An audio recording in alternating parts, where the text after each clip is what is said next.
Hello and welcome to the Ice Guys, brought to you by the National Hockey Now Network. This is the show that takes you into the world of the National Hockey League. Every game, every day, from a betting perspective. With pro sports handicappers, Ian Cameron, Alex B. Smith, and various guests from the world of hockey and sports betting. And now, here's your host, Ian Cameron.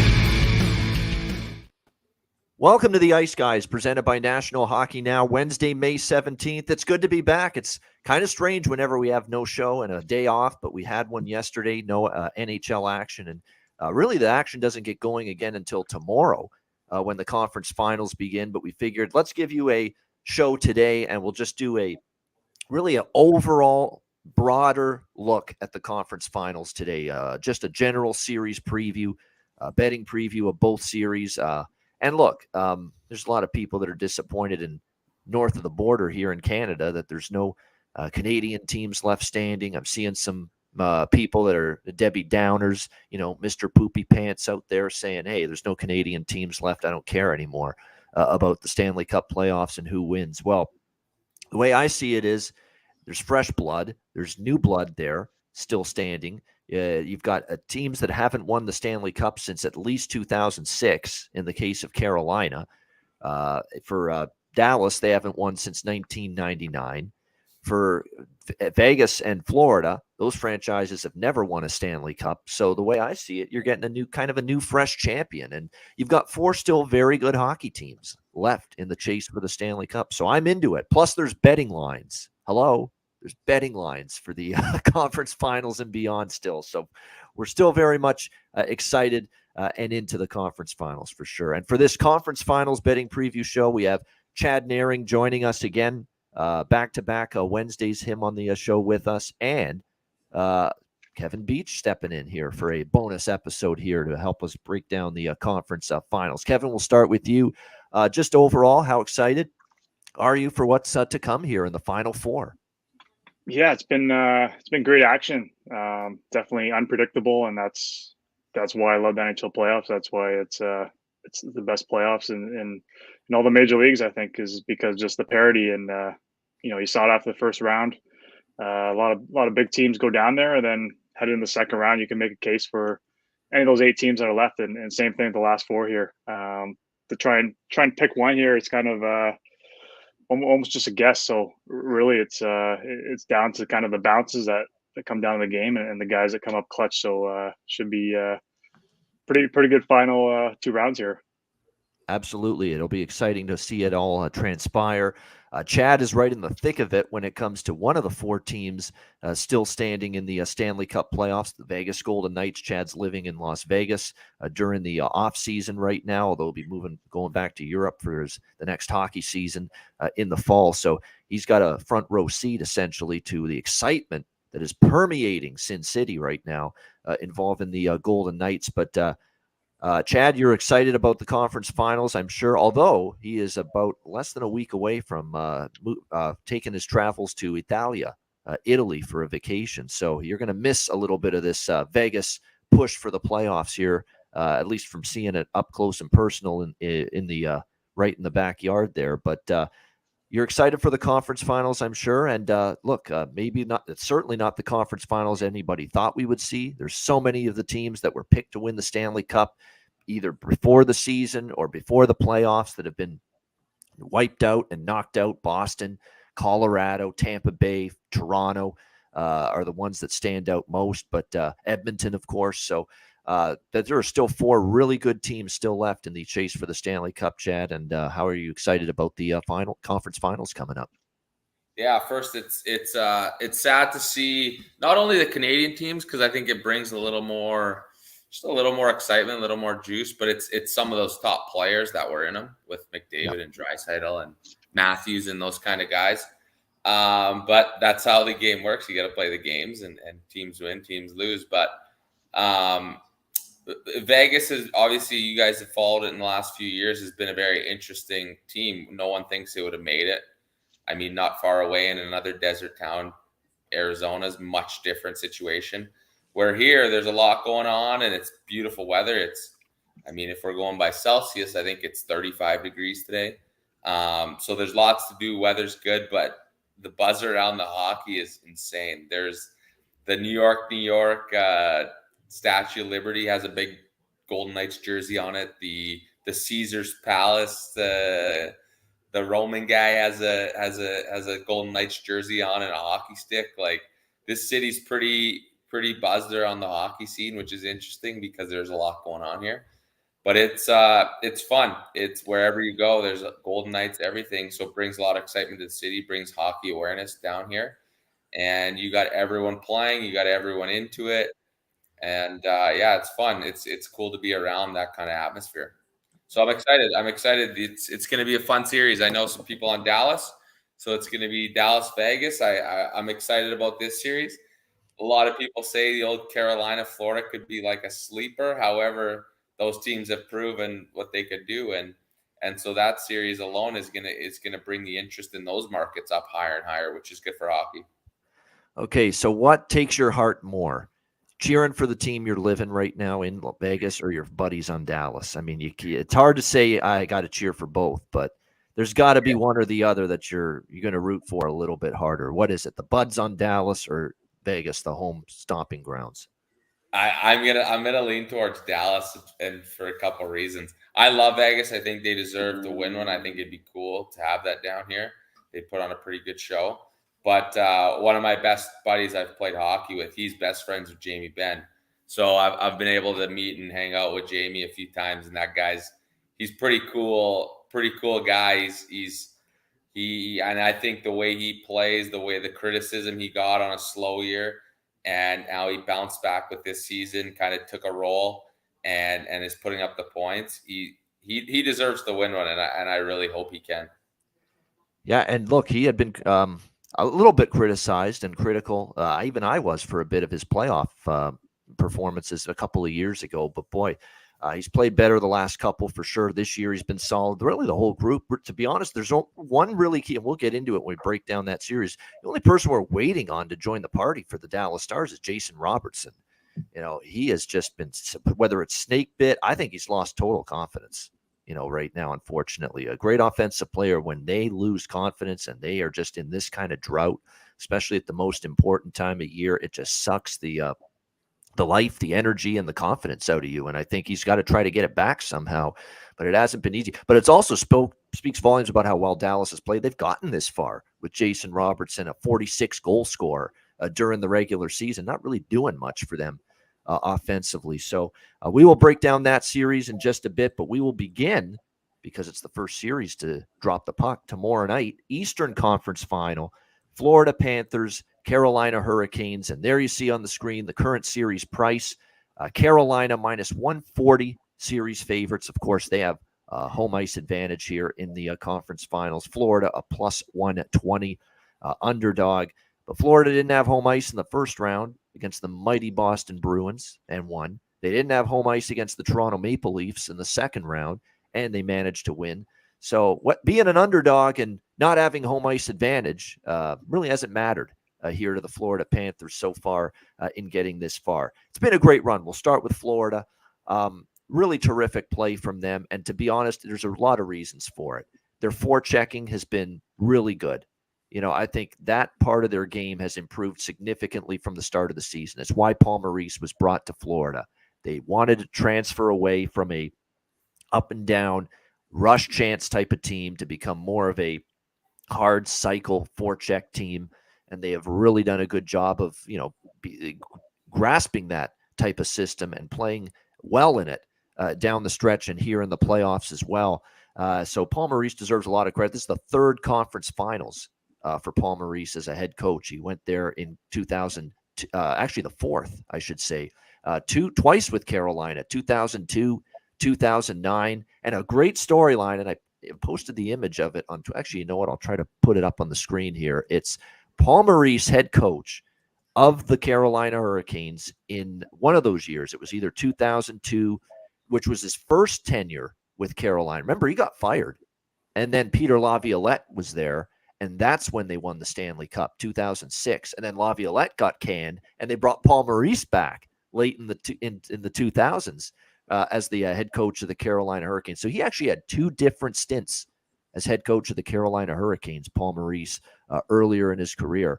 But I posted it a few days ago. We'll see if I can find it here. But Paul Maurice coaching the Hurricanes 2002 and 2009. Again, that we're talking 21 years ago when he took Carolina to the conference final. Jeff O'Neill was on the team, at that year. That's how long ago that was. And Jeff O'Neill now been on television and radio in Toronto for a very long time. So that's how long ago it was when we saw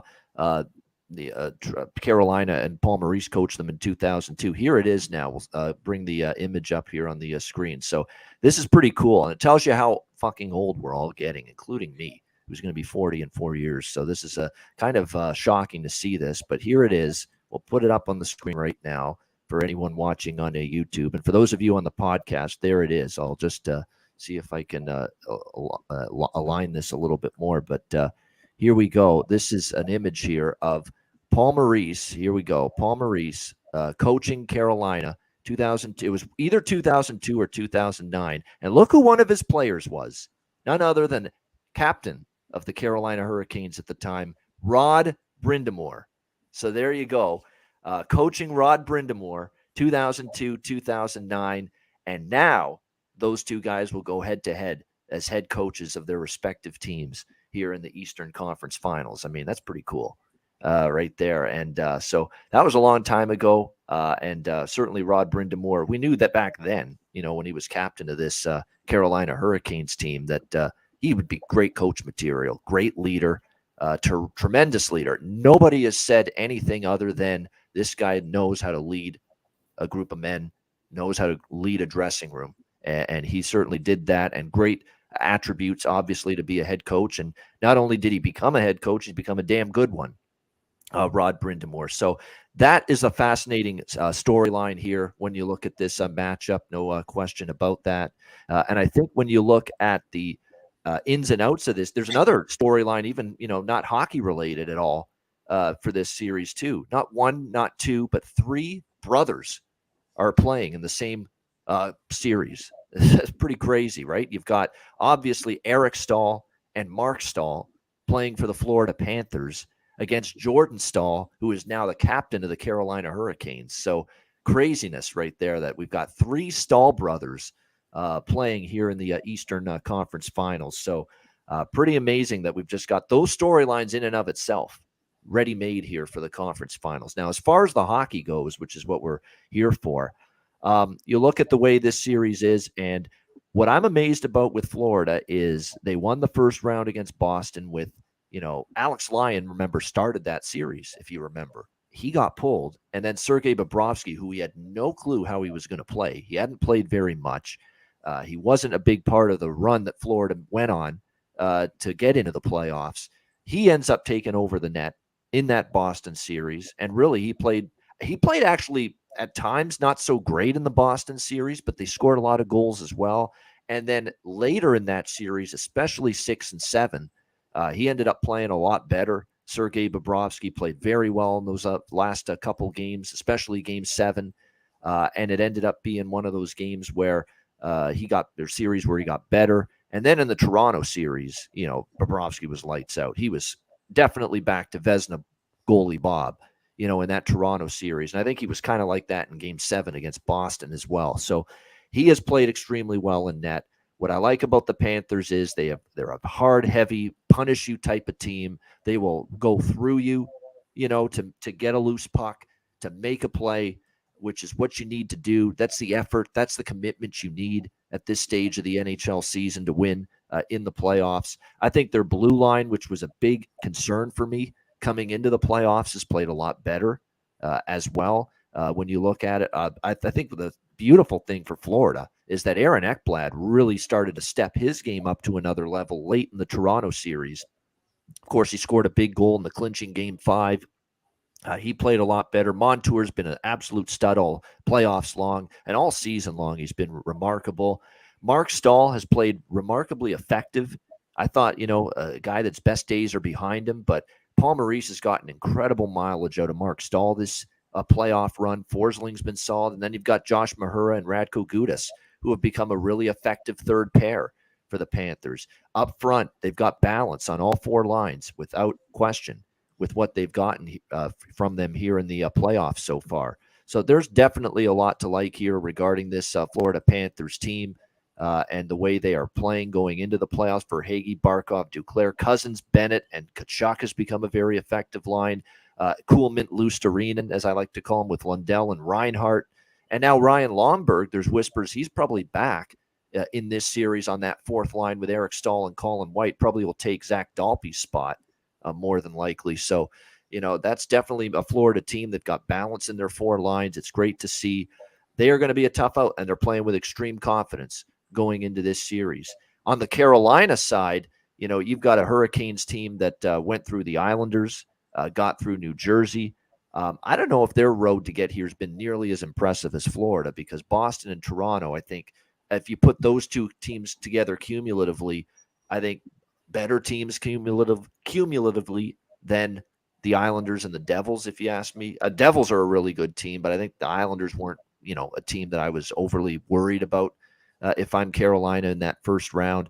No, but the Hurricanes, you look at them, what I like about them is the kind of a mirror image playing style of Florida, especially here in the playoffs. Just rugged, hard forechecking team.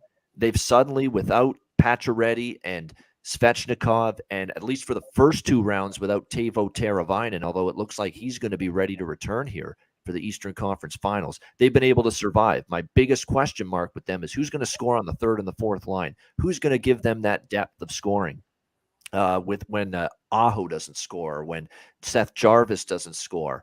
But man alive, they have really gotten great playoff performances in the first two rounds from Stefan Nason, and especially from Jordan Martinook and Jesper Fast. These are two guys that have been just exceptional for them and have really made the difference in Carolina being able to win these series. Marty Necas, of course, no doubt, another great playoffs for him after another good regular season. But all of a sudden, the questions are alleviated for me. They have shown they've got scoring depth without Svechnikov in particular. And now getting Teuvo Teravainen back for this conference final is going to make things a lot better here for the Carolina Hurricanes. Their blue line 1 through 6 is as good as any outside of maybe Vegas. I think I'll take Vegas's 1 through 6. It's exceptional. But boy, Carolina's is right there. Slavin, a beast. Brent Burns has played great. Now, it makes the odd defensive blunder, but he makes up for it in the offensive that he drives from the back end. Shea and Pesce have been a very good second pair. Gostisbehere, I mean, I can't believe how well this guy's playing, and I think it's a product of the system. This guy was just a mistake waiting to happen in Philadelphia and even Arizona for that matter. And he still, can worry you at times defensively, but, he's good with the puck. He's good in terms of moving it up ice, and he's limited the defensive blunders here since he's joined Carolina. He's even been solid. So it's a great 1 through 6. I'd probably give a slight edge to Carolina on the blue line because I think their depth is a little bit better than Florida's. And in net, though, the big question is Frederik Andersen, who played good at times in the New Jersey series and got, he had that ugly game 3. We remember he got lit up for 8 goals. I still think goalie Bob is better than him. I'll take goalie Bob at like a Vezina Trophy level right now over Freddie Andersen. But the counter argument to that is who's got the better defense in front of him?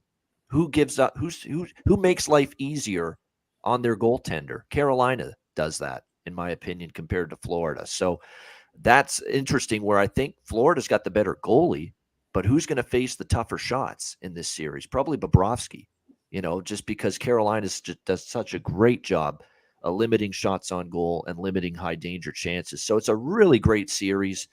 I have Carolina to win the East and the Stanley Cup from before the season. I mean, it's the only preseason future that I have left standing. I have Dallas standing as well, but I bet that during the season, late in the regular season. The only preseason futures bet that I have left pending from October is Carolina to win the East and win the Stanley Cup.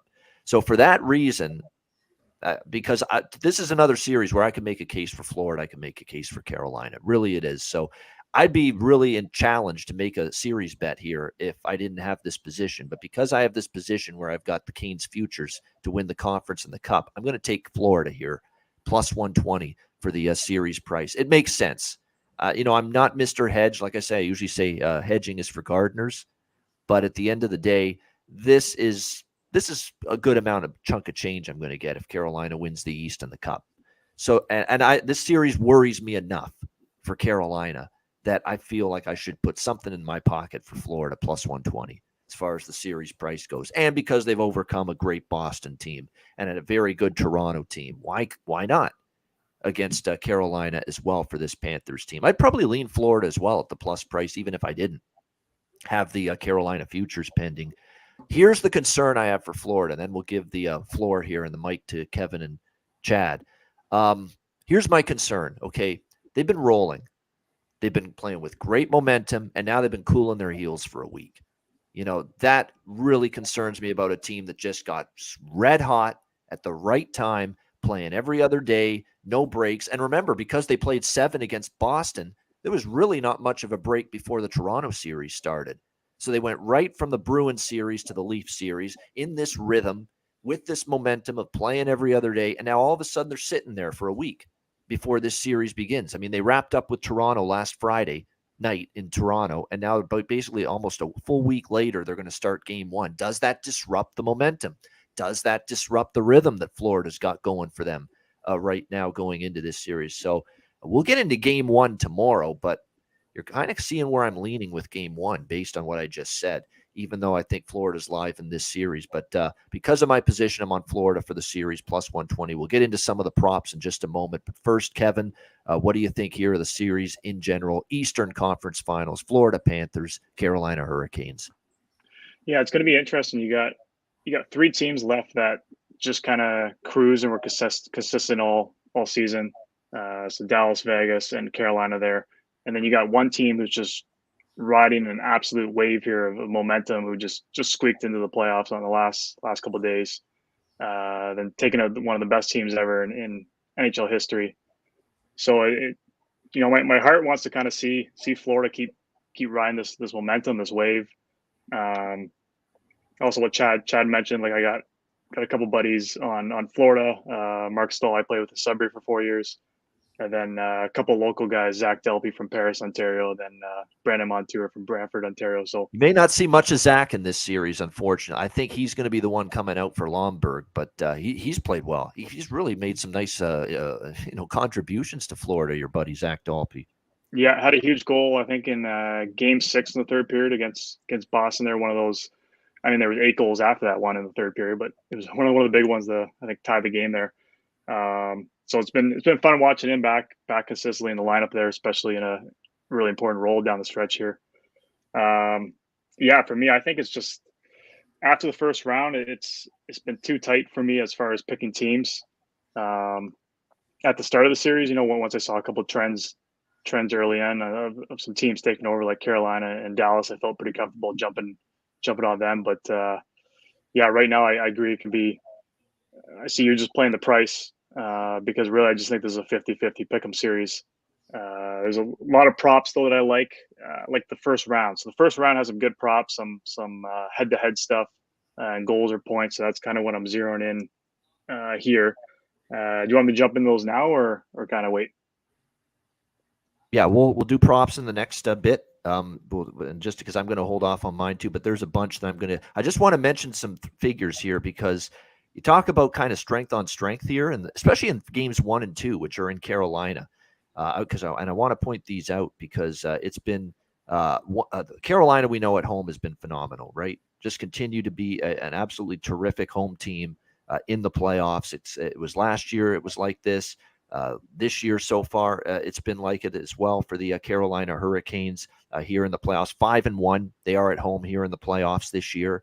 But the Florida Panthers, they are 6-1 on the road here in the playoffs, and they've won 6 straight road games in the playoffs entering game 1 tomorrow night of this series. So it's kind of like pick your poison, right? Carolina's just phenomenal at home, and here's Florida with 6 straight road games that they've won here in the playoffs entering tomorrow night. So that's going to make for an interesting handicap as far as game 1. And we'll go more into detail with game 1 specifically, obviously, tomorrow on the Thursday show. Chad, what do you think here? Eastern Conference Finals, Florida, Carolina. Yeah, I think it's a very narrow margin. And if you can break anything down, I would break it down like this. I would say I always give the edge to a goalie that's been proven, especially this late in the playoffs with the meaning involved. Bobrovsky, I would give him the edge. I like Freddie Anderson. I think he's good. It's just this consistency hasn't always been there. So I'll give it to Bobrovsky. But then moving on to the defense, Carolina, like you said, other than Vegas, I think Carolina's defense has got to be 1A, 1B compared to Vegas. I played with Brady Shea, and he's their number 4, I believe, and he's a stud. So I like their defense a lot. They don't give up a lot, so Anderson's not going to face crazy amount of shots, I don't believe. But then I'll give the forwards to Florida. This Florida team kind of reminds me of that 2012 LA Kings when the 8th seed that kind of no one gave them a chance. They won, and then they swept round 2, and then they just went on a roll and no one could touch them. It was the confidence. And it's so funny, not too long ago, everyone was calling for Bill Zito's head after the trade and this and this and this. And now he's looking like a genius with the $10 million contract, this and this. So it's pretty cool what they're doing right now. And that's why I give the slight edge to them in the series. It's like it's splitting hairs, I think, with these two teams. But I just feel Florida, watching them against Toronto, they're big, they're heavy, they're mean. Their forwards, top through bottom, are, you know how the difference were, I think Toronto had higher end talent, but those guys, there was a few podcasts said it yesterday, they were going to the line and they can get there first, but they weren't going through the line.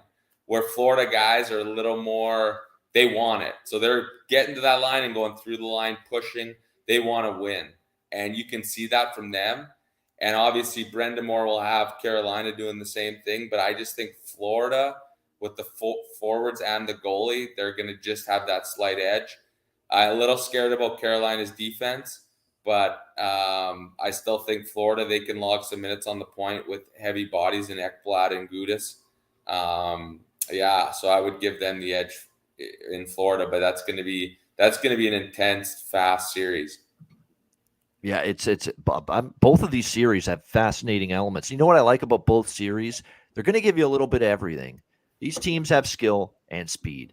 You're going to have it in this series. You're going to have it in Vegas, Dallas. But you're also going to have a heavy dose of forechecking, tenacious puck battles, physicality. I mean, you're really going to get a nice blend in both of these series on paper, because that's the way really Vegas, Dallas, Florida, Carolina play. They have skill, they have speed, but they are also heavy hockey teams, and physicality and just putting their opponent through the glass to win battles, board battles, puck battles, foot race situations. That is what's going to make both of these series very, very appealing, because you're going to get a little bit of everything in both of them. As far as the props go, and that's definitely Kevin and mine, our domain for sure. Let's start with just series props. Then we'll get into series player props for this series. But just for series props here, I'm just going to do the Ian Cameron special here. 6 games, 7 games. You can bet both of those at plus 200. One of them hits, you're profitable.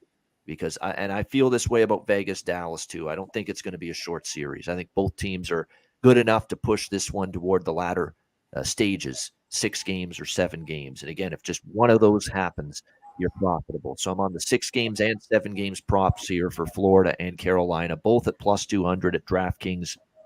And again, if one of those hits, you are profitable. As far as the player props for this Carolina-Florida series are concerned, there's a couple that stand out, and DraftKings is really where I focused in on some of these props that you can find here for the Carolina-Florida series. As far as points are concerned in this series, I definitely liked Sam Reinhart at minus 120 over Seth Jarvis. Reinhart was just phenomenal, I thought, in the last round for the Florida Panthers, scoring huge goals. He had the overtime winner in Game 3 against Toronto, which put the Leafs on the brink of getting swept in that series. He's playing a hard, physical, tenacious, get to the blue paint, get to the goal crease, get to the net front style of game, which you need in the playoffs, especially if you're going to score goals. I really like Reinhart's game. Seth Jarvis is a little too streaky for me. Sometimes I've seen him show up, and sometimes he hasn't exactly been popping off the radar offensively for Carolina throughout these playoffs. So at minus 120 to Reinhart over Jarvis and the points for this series, I think that's not a bad option in my opinion there as far as that goes. The goal props here in this series, a little trickier.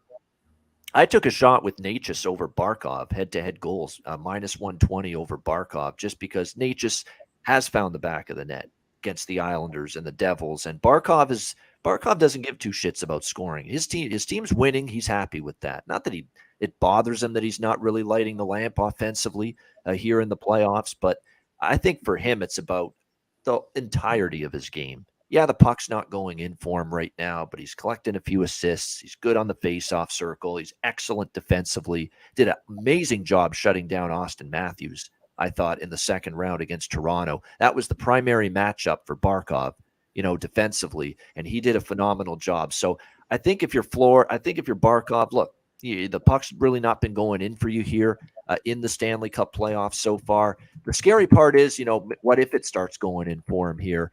When I make this bet, that's always the concern, that you're betting against someone that's not really been lighting the lamp, but they've got the capability to get red hot at any moment, but you have to bet what you've seen, in my opinion. And what you've seen so far here in these playoffs is Sasha Barkov here for the Carolina Hurricanes, having a tough time seeing the puck go in. He's only got 2 goals here in 12 playoff games so far. So then you flip it around to our guy, Marty Natchez, for Carolina. And here you have a guy that so far in the playoffs for the Carolina Hurricanes, he enters this series with 4 goals in 11 games. So he's actually scored 2 more goals than Barkov, and he's played 1 less playoff game than Barkov. So I like Natchez there to outscore Barkov in this series. And again, that's at DraftKings.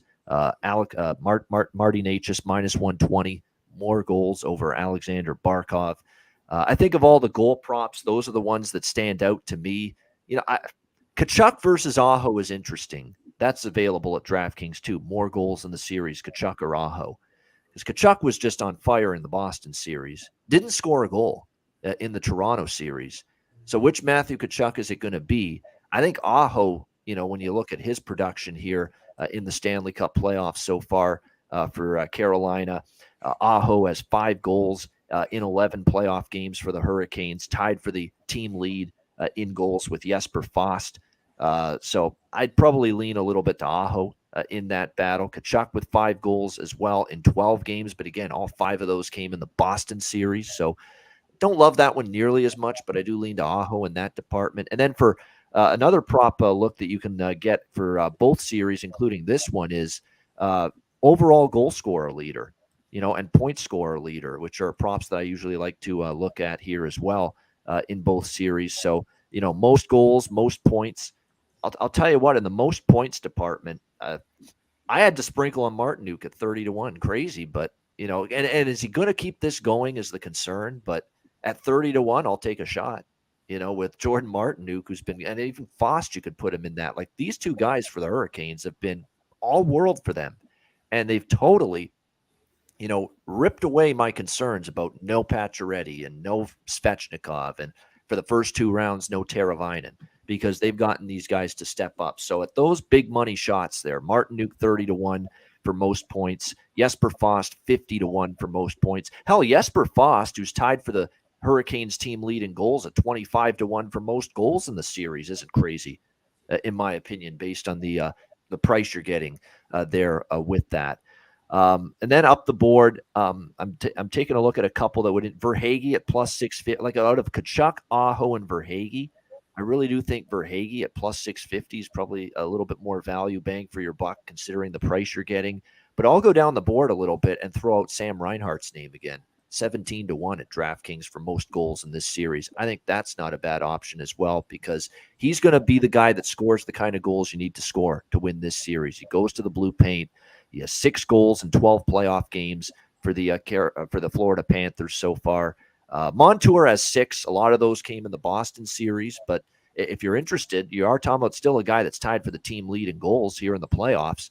Brandon Montour is 30-1, and again, not a terrible option to maybe put a few bucks on that based on what we've seen out of him here in the playoffs. So that's about it as far as props for me in this series. Kevin, what are you eyeing here? Play with the series props and player props for Panthers Hurricanes. Yeah, I'm definitely eyeing Carter Verhaeghe. I think he's been consistent. I found him on FanDuel actually for plus 950 to lead the series in goals. It was plus 1,000 just the other day. It's moved down a little bit, but that's Better one that price. pops there for me. Shop around. Yep. Yeah. So he, I mean, in the season he had the most goals on either team, and then he's still been consistent here in playoffs. He's got 5 over the playoffs, but he's just because he's consistently scoring. So he's one I definitely look at. I also look at to score 3 goals in the series, 3 or more, is plus 170. That's what I'm thinking of. There's another one that's Kachuk plus Verhaeghe. If Verhaeghe dries up a little bit, I think Kachuk's going to come back on. Kachuk didn't score last series, but was definitely buzzing that first series. So that combo of Kachuk plus Verhaeghe, 5+ goals is minus 125. If you think they're going to hit 6 plus combined, it's plus 170. So that's one I'm probably going to go at. I don't think I'm going to hit for them to hit 7 or more. That's plus 340. I'll probably stay away from that. But I think the combo to hit 5 or 6, I feel pretty good about. Like one of those 2 guys getting hot and scoring 3 or 4 in the series, and another guy chipping in. I like Brandon Montour, 21 shots or more. That's close to even money there. He went off for 9 last game. It was an overtime game, but you expect with this being a tight series, there's going to be a couple overtime games, and that's going to kind of bump up a couple numbers. He's a guy that can just go off. He can go off for there's a couple times he's gone off for 6, so then and last game went off for 9. So that's one I feel pretty good about. And the last one here I got is Barkov versus Aho in shots. It's a pick 'em. It's even money, and in the season here, Barkov was about 3 per game. Aho was 2.9, so pretty even. In playoffs, Barkov's held that. He's been about 2.8 per game, and Aho's been down to 2.1. In the first round, they were pretty even. It's been the last 5 games. Last 5 games, Aho only has 5 shots in 5 games, and Barkov has 15 in his last 5. Now Barkov did have 2 overtime games. Aho only had 1 there, so that is a bit of a difference there.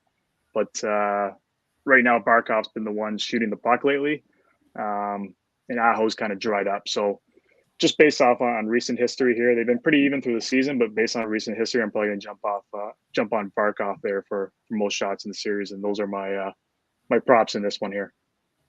Yeah, as far as for me in this series, because I did eye some of those, how many goals are they going to score in the series props, and definitely I see Necas plus 180 for 3. You can't tell me that Marty Necas can't score 3 goals in this series at plus 180. I mean, that's definitely one that appeals to me right now. Someone that's a big fan of Marty Necas's game and obviously what he's capable of. So plus 180 for him to get to 3 goals in this series, I think that's a price that definitely I'm kind of looking at and interested here for sure. All right, good stuff. That's the Eastern Conference Finals. We got the West coming up, Dallas and Vegas. We'll preview that in just a moment. Shout out to everyone watching live on YouTube. Hit the like button, and our podcast listeners as well. Back to talk Western Conference Finals, Dallas, Vegas, coming up after we hear from Gramco. Support for the Ice Guys is brought to you by Gramco. Whether you or your team's game is on the field, screen, racetrack, court, or the ice, Gramco is for the game. Grown by farmers who spent years developing premium hemp genetics, Gramco provides customers with consistent quality Delta 8 THC products ready for any occasion. Gramco currently offers numerous Delta 8 products, including vape cartridges, disposable vapes, pre-rolls, gummies, wake and bake coffee, and more. Gramco offers an enjoyable, legal high delivered discreetly and directly to you. Gramco is also available at many American retailers as well. You can get the best Delta 8 cannabis products on the market shipped quickly and discreetly from Gramco. And if you visit www.thegramco.com, use promo code IceGuys, you will get 20% off of every order, and any order that's on the site over $50 will be shipped free with standard shipping. So live elevated with Gramco and check out their wonderful Delta 8 products today.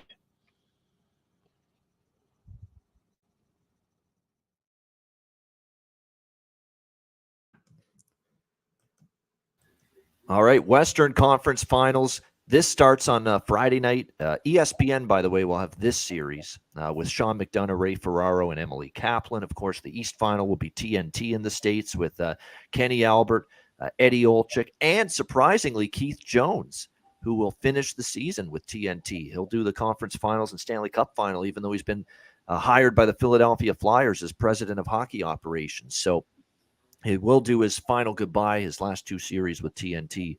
To finish out the season. But here we are, Western Conference Finals, Dallas, Vegas. Vegas minus 135.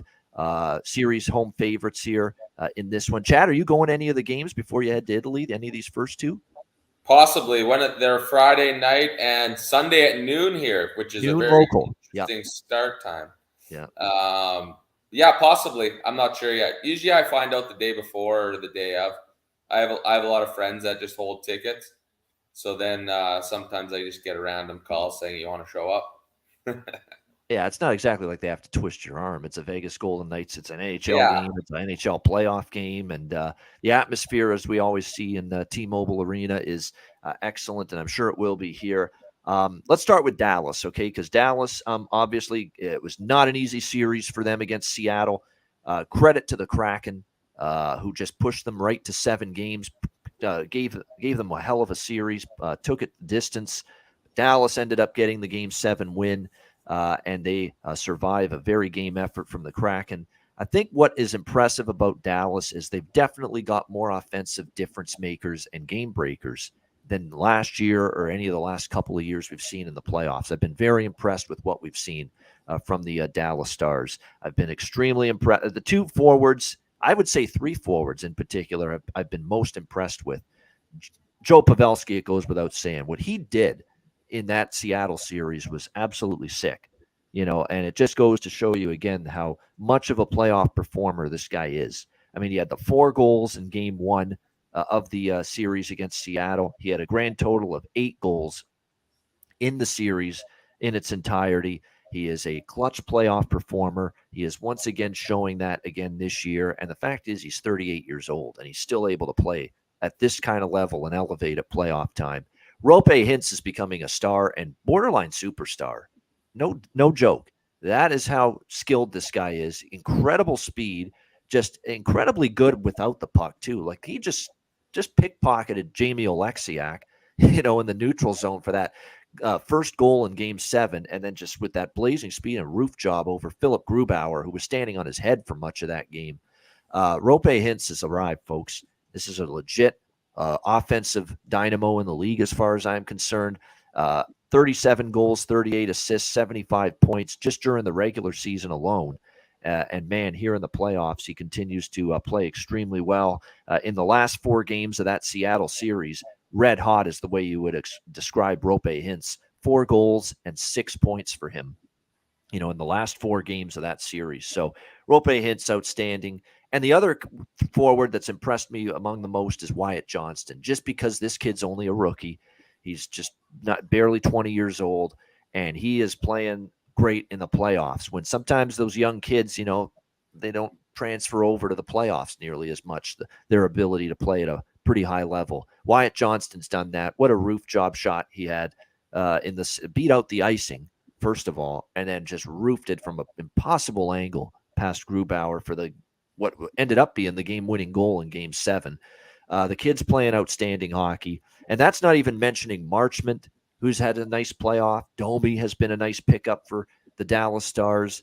Dodonov has given them a little offense here and there. I can't really say much in a negative about any of the Dallas forwards, except for, of all people, Jason Robertson, the 46 goal scorer, who has just completely evaporated. His offense has evaporated here in the playoffs. He's definitely lost confidence. And what's impressive about Dallas is they've gotten to the Western Conference Finals with Jason Robertson totally non-effective through the first 2 rounds of these playoffs.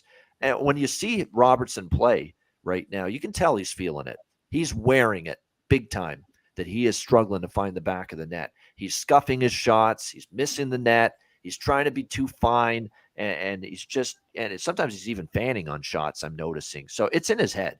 There's no question that he's been that he struggled to this extent offensively here in the playoffs. You could only imagine how much tougher this Dallas team is going to be to beat if Jason Robertson decides I'm going to join the fucking party here in the Western Conference Finals and get my game going. The blue line, I don't think they have, and we'll get to it, I don't think they have the depth that Vegas does on the back end, but they've gotten tons of miles out of Miro Heiskanen. And that does worry me a little bit as the playoffs go on. I mean, they are asking this guy to play just a shit ton of minutes. It's really impressive. 32 minutes in Game 7 against Seattle. He had 31 minutes in a previous game, 34 in the first game, which went to overtime. He's playing some significant minutes, and credit to him for playing that many minutes and playing as well at both ends of the ice as Heiskanen. And Heiskanen is by far the most important defenseman on this team, logs the most minutes, plays in every situation, great puck mover, good in his own end as well. But at the same time, that's a lot of minutes. You're now into the third round of the playoffs. It's gonna wear and tear on you a little bit. The wear and tear could add up. Just the mileage on the body, the playing that long in the Stanley Cup playoffs can do to you. So it's going to be important for Dallas that, old man Suter's got to still be, and he's actually been better than I thought here in the playoffs. Lindell and Colin Miller are going to have to be good. Thomas Harley and Joel Hanley, and that third pair have actually played solid. They've limited mistakes, which has been good to see. And it's to the point with Yanni Hakanpää with the lower body injury. He's also in the mix, but looks like he may not be ready to go for Game 1. But there is definitely more depth concerns with Dallas's defense. You flip it over to Vegas, and the way they defended Edmonton in Game 6, I can't believe how good it was. I can't believe how well they defended in the third period. Actually, I can, because they're a well-coached team. Bruce Cassidy has done a phenomenal job. They've got an excellent 1-6 on the back end, and that's going to be clear advantage for the Golden Knights in this series. There's no one that can say 1-6 Vegas isn't deeper on the back end. They absolutely are. With Pietrangelo, Stanley Cup winner, Alec Martinez, Stanley Cup winner, Shea Theodore, who's been, I think, one of the top defensemen in the league for the last 2-3 years and really has gotten to that level the last couple in Vegas. Braden McNabb, one of the better shutdown D-men you could ask for. Nick Hague and Zach Whitecloud. Is this maybe the best third pairing in the entire league right now? I mean, this third pair of Whitecloud and Nick Hague is terrific. I mean, good luck scoring on those guys. They have been just so solid, so steady in their own zone throughout these playoffs. That's a great 1-6. I love the four-line, combinations that Cassidy has going. He's got Eichel centering the red-hot Jonathan Marchessault, and we'll get to Marchessault. I'm interested in Marchessault from a prop standpoint in this series after what he did against Edmonton. But, Eichel, Marchessault with Cloche Barbashev, with Ivan Barbashev, that's been a very, very good top line. It's not really a top line. There are four very good lines, and there's not a big drop-off between any of them. Riley Smith with William Karlsson, and Nick Waugh was playing with them, and he's played well. Brett Howden with Mark Stone and Chandler Stevenson. Chandler Stevenson's been one of the best forwards in the playoffs for Vegas, and he's playing on the third line, centering the third line. Carrier Bluger and Keegan Colasar, who's one of the more physical, tenacious, forechecking forwards you'll ask for on a fourth line for Vegas. I mean, it's just such balance, such depth up front, and the same thing goes with the blue line. Now the question becomes goaltending. And there you have to give the advantage to Dallas. You just do. Jake Ottinger is phenomenal. He has been outstanding. And Aiden Hill was outstanding in Game 6 against Edmonton, no doubt. To give up the first two shots on the road in a closeout game and then shut the door completely the rest of the way, 39 consecutive shots stopped after giving up the first two goals of the game. Phenomenal work by Aiden Hill, although the defense was also very good in front of him. But you still have to give Ottinger the advantage in net. Now, it looks like it's going to be Aiden Hill in this series for Vegas because Laurent Brossoit is nowhere close to coming back. Logan Thompson, he just started skating again, so don't expect him anytime soon in this series. And so it's going to be status quo. I think this is Aiden Hill's series in net for Vegas with Jonathan Quick still backing him up. So that's probably the way it's going to go in net. This is a great series. This is kind of like, for me, the kind of decision I made with Florida, Carolina. I'm going to make that same decision here with Dallas and Vegas. I have Dallas to win the West and Dallas to win the Stanley Cup. bets I made in actually it was mid-March, the last month of the regular season, because I saw Dallas starting to play really well. And thought, you know what? They're starting to show me they could be dangerous in the playoffs. So that's when I jumped on the Stars to win the West, win the Cup. But this is a series that does concern me, just because I think if you look at the four lines Vegas has, just a little bit more depth there than Vegas a little bit more depth there than Dallas. Certainly deeper on the blue line, Vegas, compared to Dallas. And that was enough to get past the team I thought was going to win the West, in the Edmonton Oilers, and dispatch them and shut them down and keep Leon Draisaitl to no goals after game 2. I don't know if it was Vegas that did that to him or Kevin Beach and Ian Cameron that did that to him, because we're started to text back and forth and chat about he's going to score maybe 10 goals in this series. He didn't score a fucking one after game 2 of that series against Vegas. We put the damn kibosh on him, Kevin. It was Jinx City. Hex City, courtesy of yours truly, me and you. Yeah, that next game after I put in that bet for Draisaitl to hit, I think it was to hit like 10 goals. I was kind of texting back like how many's going to hit, and I think we felt pretty good about 9 or 10 after he had 6 in the first couple of games there. And the next game, I think in the first 5 minutes, he had a open net and someone just threw out a skate, got a skate on a block. And then a couple of minutes later in the first period, he hit the post harder than I've ever seen anyone hit the post. It was like a boomerang, the puck. It just off the puck, off the post, and right back out the zone. Yep.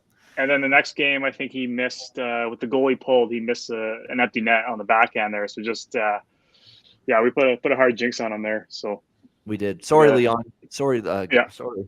We'll take the blame for that. Our bad. We'll learn our lesson from that. We'll learn from the mistakes of the past and be better, like most players say, for sure. But in all seriousness, no, Vegas deserves credit. They shut him down late in that series. Bruce Cassidy just made better defensive adjustments. He said, we're going to maybe keep the points open.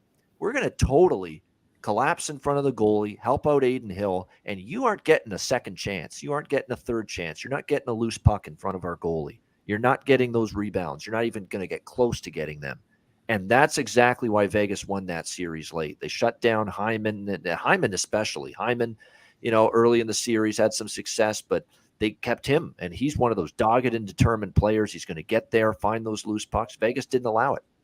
And that speaks volumes about how well they defended in that series. So, as far as this series goes, I'm going to take Vegas in the series at -135, kind of a mini hedge because I've got the Dallas positions to win the Stanley Cup in the Western Conference. So it is kind of a hedge like that. And to be honest with you, if my heart says Dallas, I want Dallas for obvious reasons, financially in particular, but my head says Vegas, and it says Vegas because I just think they took out a team that I thought had Stanley Cup written all over them, or at least get out of the West written all over them in the Edmonton Oilers. And the way they blanketed McDavid, Draisaitl, Nugent Hopkins, who did nothing in that series, 100 points in the regular season, nothing against Vegas other than 1 goal. Hyman was shut down later in that series. Tells me Vegas is capable of doing that. They've got the home ice as well. This is the first time in the playoffs Dallas won't have home ice advantage. If this series goes to Game 7 like the Seattle series, they won't have home ice to fall back on. They'll have to go to T-Mobile and win a Game 7, which wouldn't be easy. So I think to be quite honest, if I didn't have the Dallas futures, I would still I hope for Dallas, but I would still be honest and say I think I like Vegas in this series, at -135 here. And I have to bet it because I want to protect and I give a little mini hedge here in this one. And the one concern for Vegas is Aiden Hill just becomes a pumpkin and just absolutely does nothing close to what we just saw him do in Game 6 against Edmonton. And there's definitely a goalie edge to Ottinger over him based on experience and based on body of work. And he's been great for multiple regular seasons now. He's been a great playoff goalie. And Aiden Hill's just been good for a game or two. Can he do it for a full series here once again against the Dallas Stars? But I just think from a team perspective, I give Vegas a little edge with their 4 lines, and I give Dallas or Vegas a definite edge with their blue line depth over Dallas. And to me, as long as Aiden Hill plays somewhat, just be solid, and be good. He may not have to steal the game like he did Game 6 against Edmonton. Certainly, if he plays like that, Vegas has a great chance in this series. But just be solid. They can absolutely win this series. And quickly on props, and then we'll get to Kevin and Chad on this series. I'm loading up on Pavelski still for Dallas. Not loading up, but I'm on him to score 3+ goals, even money, 4+ goals, plus 280. And even a very, very small sprinkle. And what concerns me is Vegas shut down the top guys of Edmonton. And Pavelski's a top guy for Dallas. What if they do the same thing to him? But he finds a way somehow. So 3 goals plus 100, 4 goals plus 280, and just a smaller dose of 5 goals in the series for Joe Pavelski plus 600. Just because that price is out there and it's so tantalizing with just his ability to step up in the big games. And he has actually played Vegas many times. San Jose a couple of years, Dallas a couple of years ago, they played Vegas in the playoffs, and he's done well in playoff series against the Vegas Golden Knights. Remember, he's a big reason why San Jose sent Vegas home in that crazy, Game 7 a few years ago. So Joe Pavelski, any Joe Pavelski props in this series I'm interested in. And then as far as the most goals and most points, obviously I'm on the Joe Pavelski most goals. I mean, you can't say the price is great, but it's actually better than I thought as far as the price on Pavelski, plus 700 at DraftKings. FanDuel, it might even be better than that. How do you not? How do you not? Like, they've actually got Pavelski behind Roberts. How is Pavelski behind Robertson in most goals in this series? That boggles the mind to me. How on earth can you get a better price on Joe Pavelski to be the highest goal scorer in this series over Jason Robertson? How is that? How is Robertson plus 650 at DraftKings and Pavelski's plus 700? Boggles my mind, but I'll step in and take advantage of it there, plus 700 with Pavelski to be the top goal scorer in this series. On the Vegas side, I'll throw 2 out there at you. Jonathan Marchessault, plus 750. He's got a very real chance to be the top goal scorer in this series, certainly for Vegas. You saw what he did in Game 6, natural hat trick in the second period. He just all of a sudden caught fire. Last few games of that series, Jonathan Marchessault, John Masserole, as Don Cherry would call him. Absolutely great down the stretch, plus 750. I like that price a little bit. And I'll go down the board a bit with Chandler Stevenson, plus 1,200. I don't hate Hintz at plus 650, but I just don't think the price is Pavelski's price is 50 cents better. So that's why I gravitated more toward Pavelski on the Dallas side than Roope Hintz. But obviously, Hintz is very capable of being one of the top goal scorers in this series as well. And then in the head-to-heads for points and goals in this series, on the point side of things, I look at it. The one that I really like as far as points are concerned in this series is Roope Hintz, Dallas, minus 135 over Mark Stone. And that's what you can find at DraftKings right now. Mark Stone is going to be serviceable. He's going to be solid. He's going to chip in here and there. But that back is fucking bothering him. Anybody that can see it knows it.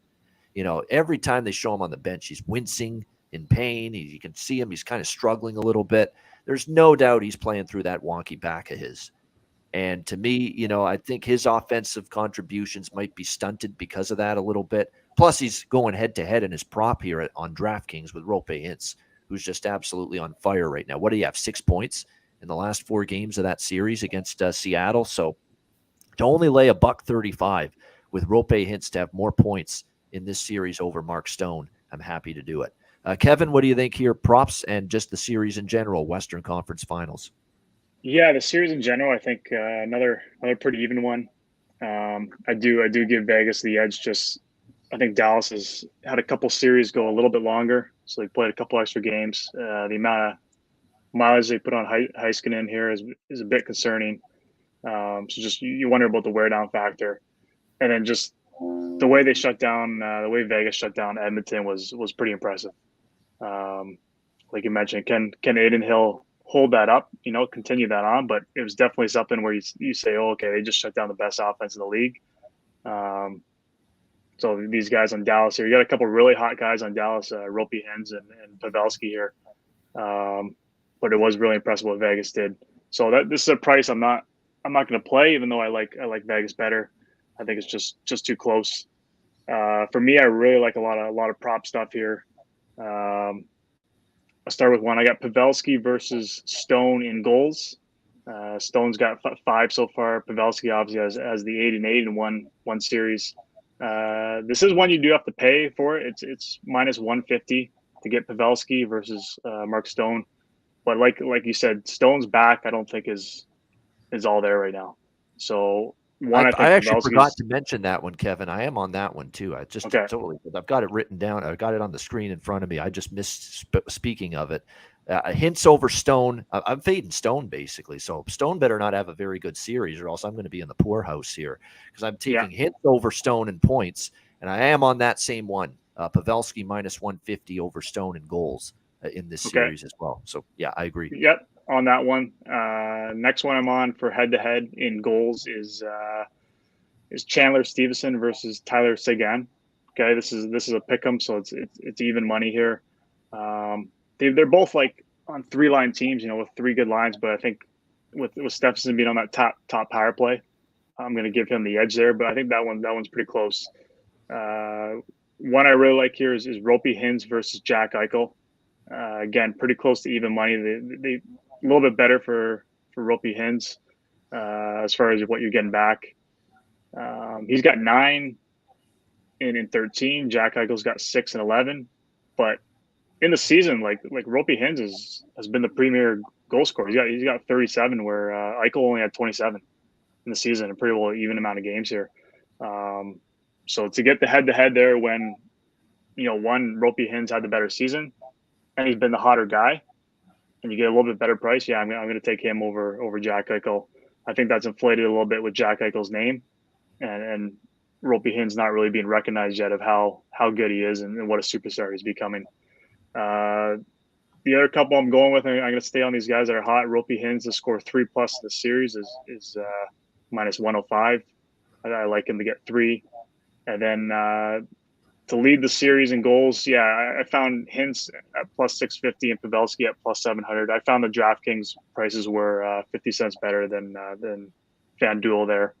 So I did find those to be the better prices, but I do like those two. And then if you feel good about those guys combined as a package, there's Hintz and Pavelski to score 7 combined or more, and that's plus 240. So that's the other one I like there. But I think I'm just staying on those guys that are hot right now, and I'm just going to ride those guys out. There's not a single thing you mentioned that I vehemently disagree with, and in fact, I like most of everything. I pretty much like every bet you mentioned.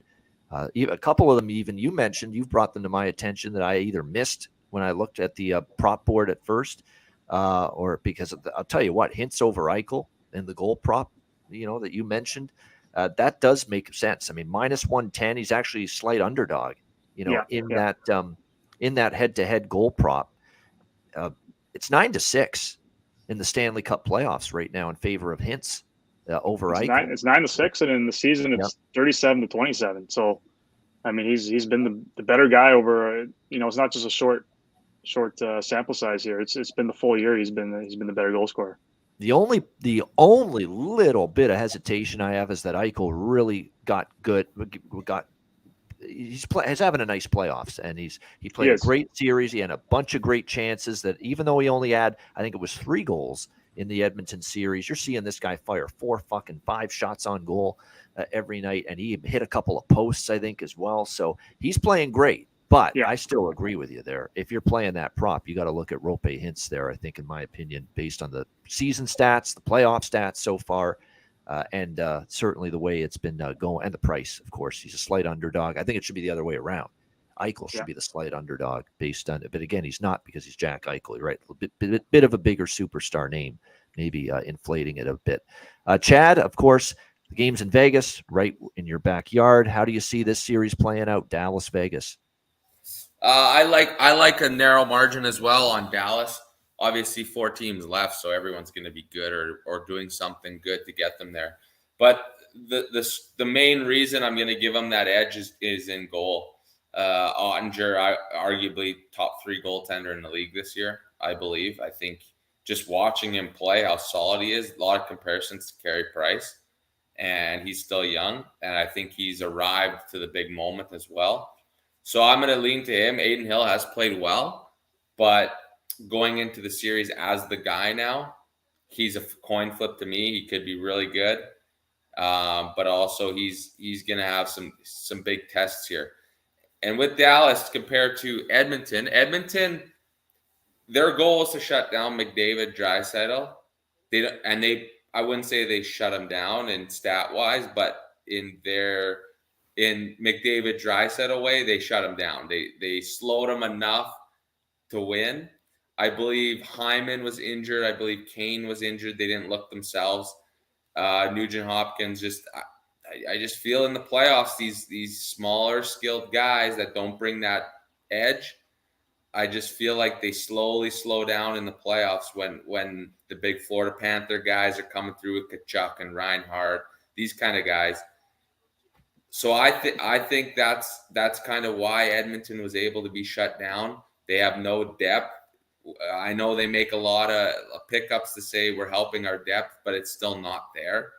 The Vegas D is really, really good. But like I said, after shutting down the top couple guys in Edmonton, I don't think they got off the hook with the bottom two lines. Where in Dallas, you don't have that. You got your third line as Johnson, Jamie Benn, and I believe Dodonov. So you got Ben running through you. You got Johnson and Dodonov can score, and Ben's been scoring. So that's your third line. Never mind Seguin, his group, and then Hintz is in his group. So you got three lines rather than maybe two or just 1.5 in Edmonton. So I think that defense is going to be pressed a little harder. I love the Vegas defense, though. If they hold up, then it's going to be a little scary. But I just believe with Ottinger and a little bit better of a forward group, Dallas's defense is going to be a little bit challenged. So with the Vegas forwards, I like the Vegas top three lines. So we'll see. It's going to be really close, but I'll give that edge to the goaltending in the series. I think it's going to go a long series.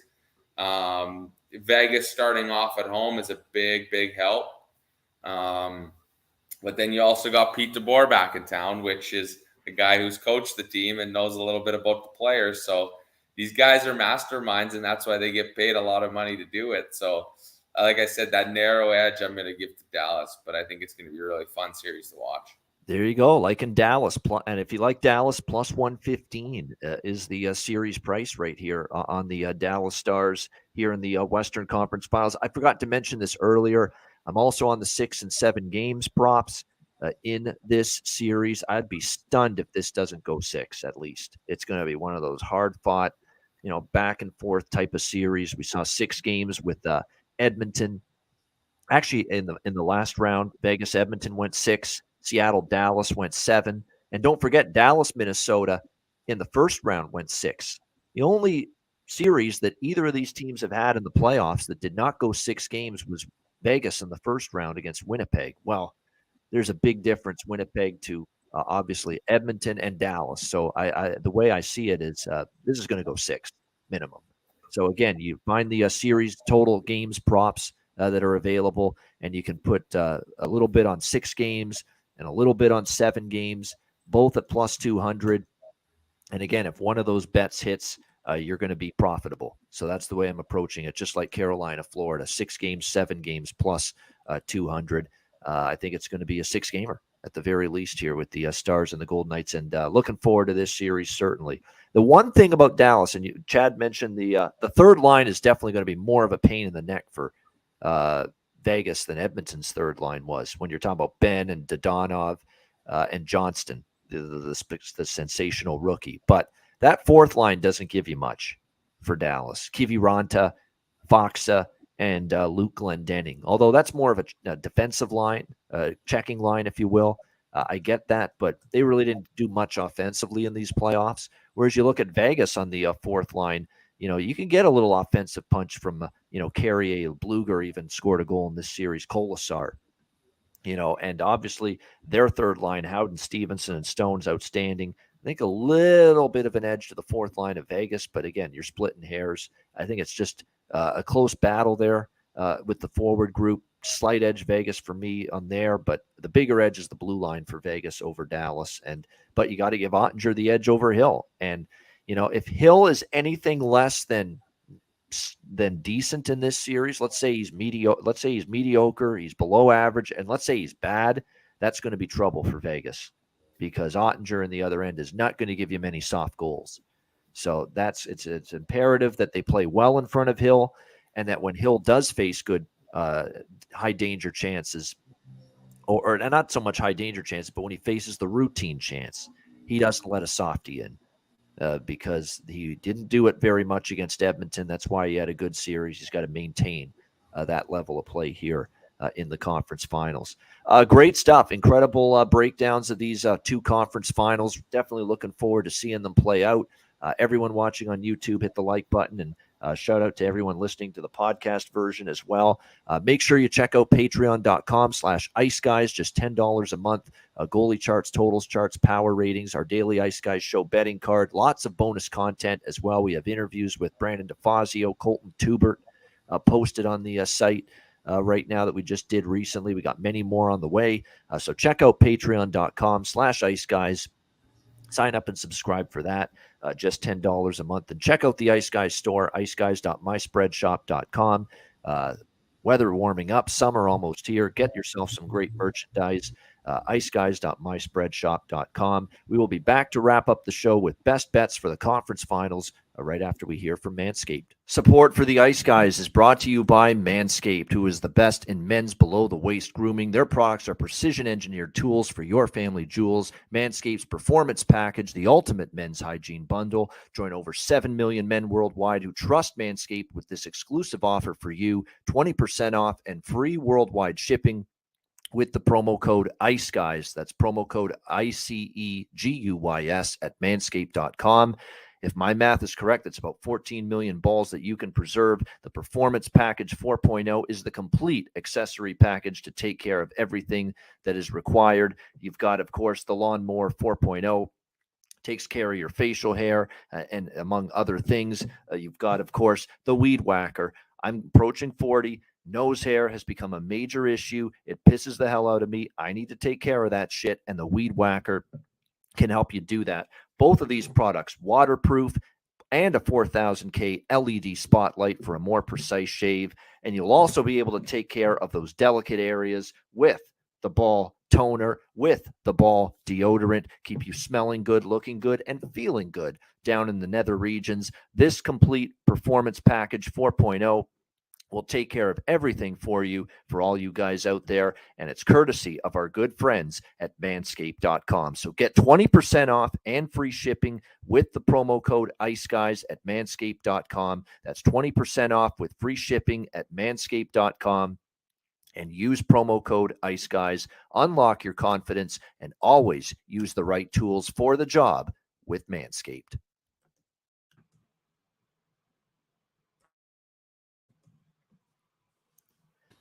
All right, it is time for best bets here for the conference finals.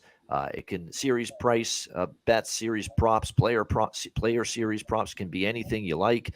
Kevin, we'll start with you. What do you like for best bet? Yeah, best bet. I'm going the combination of Verhaeghe and Tkachuk together to score 5+ goals. That's minus 125. You got two 40-goal scorers, two guys that are having a good playoff. One of the two guys are going to get hot, pop in 3 or 4, and the other guy just has to chip in. So that's Matthew Tkachuk and Carter Verhaeghe combined 5+ goals, minus 125. There you go. Matthew Tkachuk, Carter Verhaeghe, Florida Panthers, 5+ goals at a nice price there for Kevin Beach with his best bet. Chad Naring, this is our Bon Voyage edition of the show for you, because you're off to Italy for a couple of weeks until probably the early part of June. So maybe we get you on the show right at the tail end of the Cup final if we do. But if not, it's been great having you on the show for these few times you've been able to join us. What do you like? The best bet, if you have one here, conference finals, what would it be? I would just go in the overall series, seeing Florida and Dallas meeting in the final, and then unfortunately Vegas will be done. But when I get back, it should be game 2 or 3 of the finals. So maybe I can jump on and we can discuss the series and the upcoming one. So I like just seeing those two teams in the final, whether you want to put that together and you can make a little more money off that one.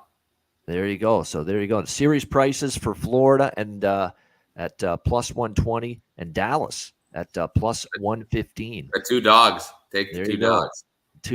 And look, both dogs are very capable in this both of these series. They're going to be competitive series. So Chad's liking the underdogs here, and a Panthers Stars Stanley Cup final for his best bets here for the conference finals round.